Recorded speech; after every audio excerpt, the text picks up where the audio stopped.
Mulheres têm cada vez menos filhos e, para ser mais exata, o número de filhos por mulher é o menor da história. Os dados são do Censo Demográfico de 2022 e foram divulgados hoje pelo IBGE.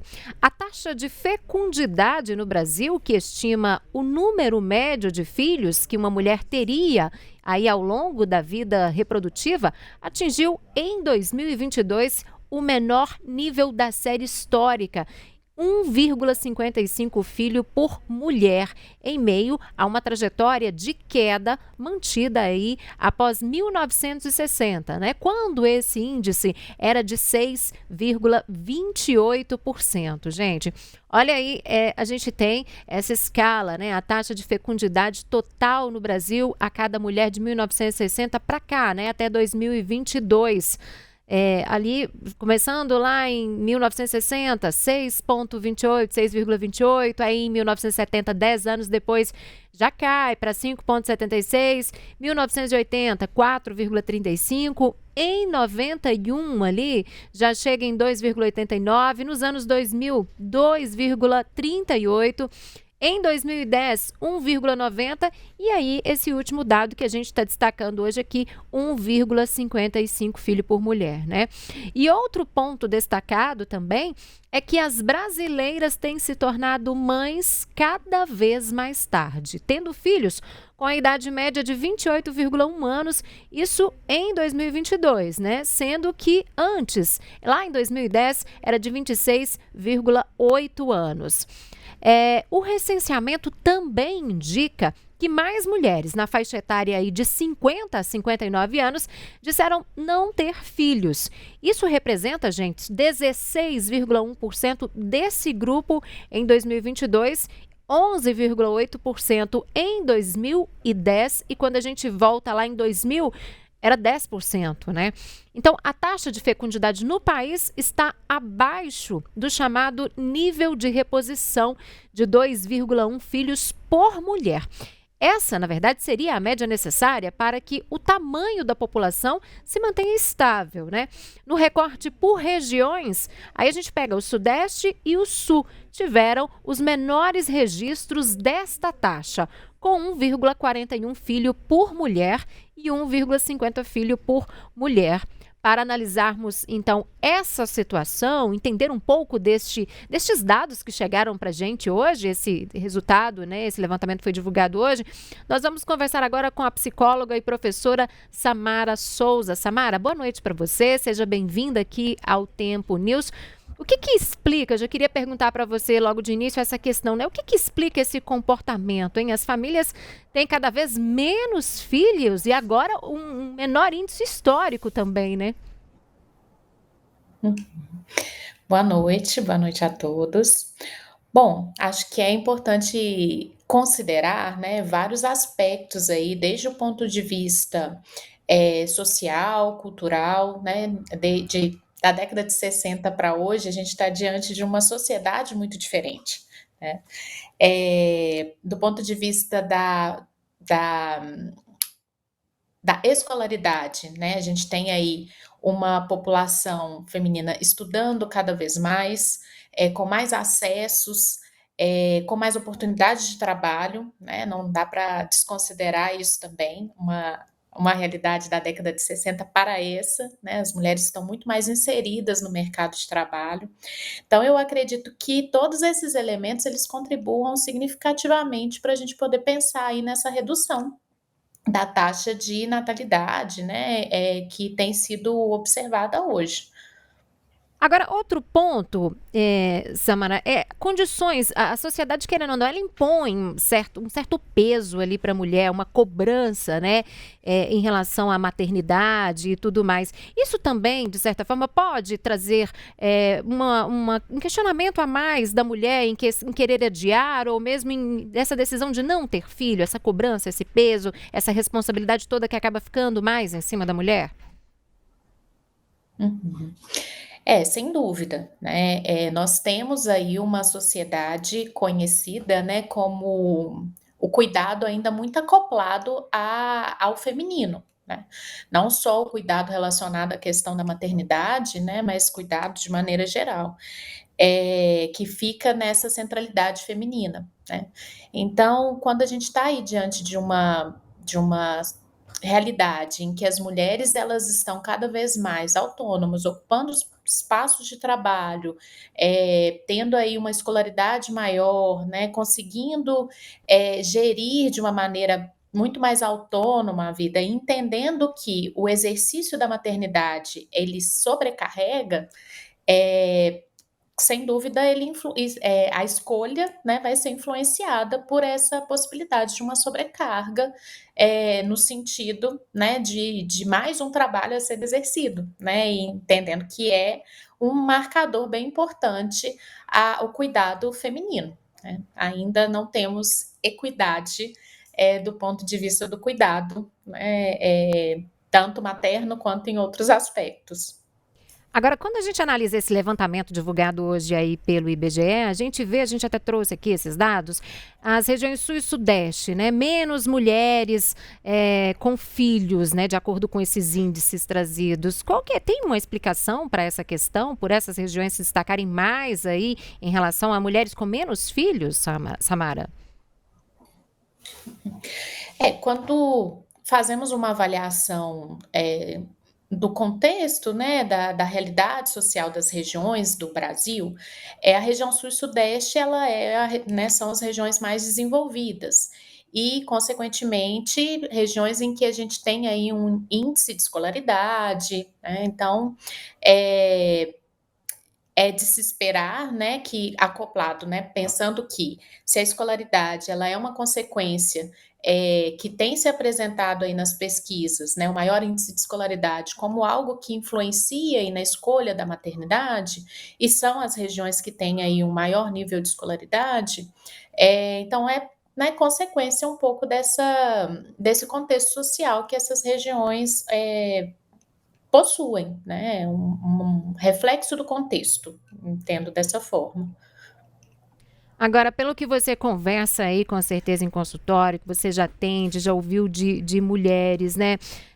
As mulheres estão tendo, além dessa questão de terem menos filhos, né, que esse dado trouxe, elas têm esses filhos cada vez mais tarde, né? Como você bem colocou, elas se dedicam aí aos estudos, se dedicam à carreira, tem a questão da liberdade também, às vezes casam um pouco mais tarde, querem curtir o casamento. Agora, é uma questão, é uma tendência, você acredita que essa é uma tendência? Esses dados que a gente trouxe agora são de 2022, né, há 3 anos, mas você acredita que isso é algo que veio para ficar? O que a gente pode esperar na sua avaliação daqui para frente, daqui a 3 anos, por exemplo? Uhum. Sim, eu acredito que é uma tendência.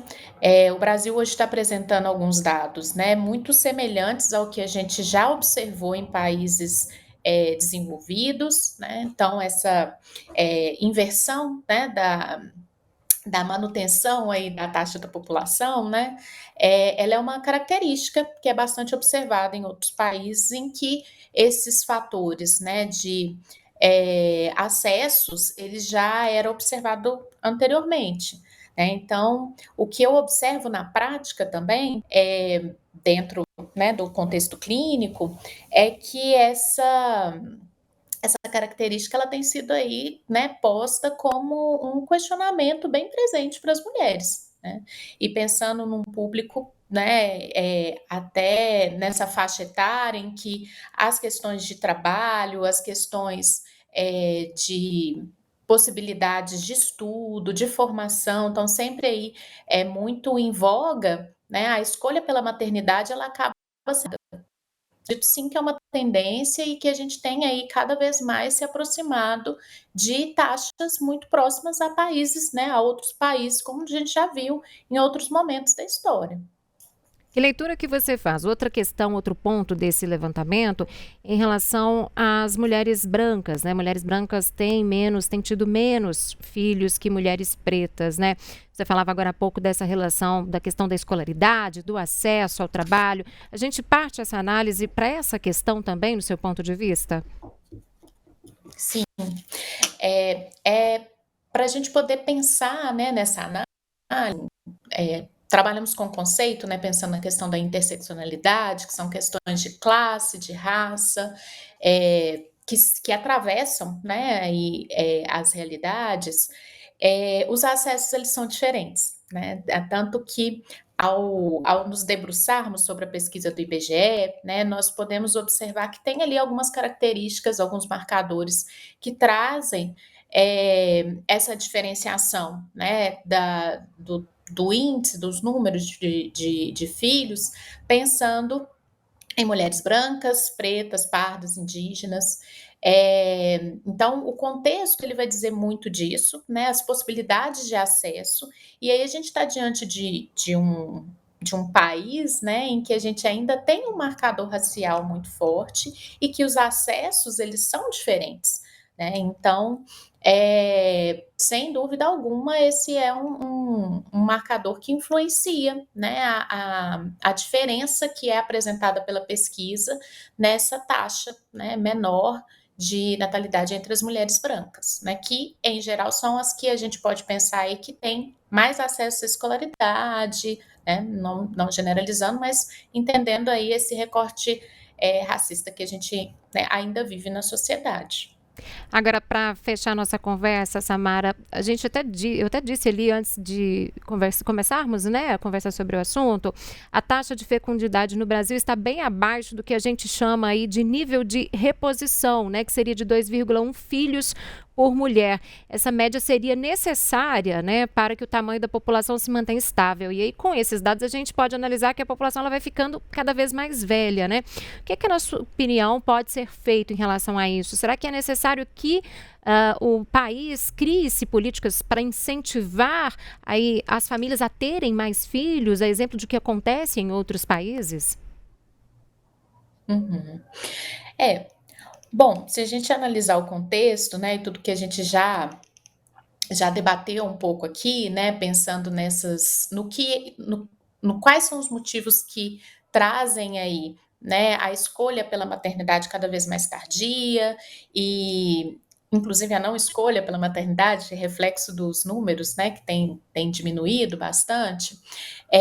Eu entendo que é preciso que esse assunto seja debatido enquanto, né, numa esfera de política pública mesmo, né? Outros países já tiveram aí ações nesse sentido, mas algo que é muito importante de ser colocado em questão é pensar aí na questão de uma política que traga uma equidade maior do ponto de vista do cuidado, né? Porque se a gente tem uma realidade em que as mulheres são sobrecarregadas, né, tendo que exercer aí duplas, triplas jornadas, e que isso pesa na escolha, né? O que a gente pode pensar do ponto de vista, inclusive, do trabalho, que talvez favoreça, né, com que as mulheres e os casais, né, consigam equacionar isso de uma forma melhor, né?